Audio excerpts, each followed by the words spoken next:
Puneet Seth is asking that I want to invest 10 lakh to earn regular monthly income. Please suggest in which mutual fund should I invest? My age is 50 years. 10 lakh to earn regular monthly income. If this is the first investment that you are making, I don't know, you need a more comprehensive plan, because you will have no other income, then it requires something else. I would say that, if this is the only capital that you have from which you have to derive the income, which you will be depending on, then don't invest in a mutual fund. Go to a post office and put that money in a post office monthly income plan. That will give you the guaranteed income.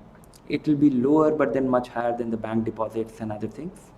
And if this is your only income getting derived, then it will also be tax-free to the extent that it will be lower than, all your income will be lower than the income tax threshold that we have in this country.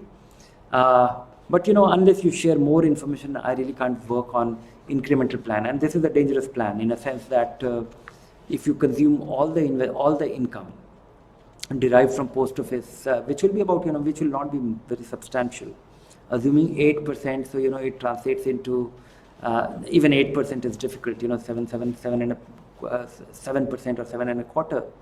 So this will be about 70,000 rupees a year, and 70,000 rupees a year translates into 5,500 rupees a month. And so share more information, all that you have, any other investment that you have, any other source of income. I might be, but this is the simplest thing. And the risk I was pointing to is that this will remain constant. Maybe the interest rate might go up at some point by 0.5%, 1%, but nothing big. Your capital will remain constant. Your 10 lakh rupee will remain constant, and the return that you are getting on account of interest, you will consume that. So 5 years from now, your life will be difficult because your need for a higher income will not be met. So you need a quick plan, and we need to have more information to be of any help to you.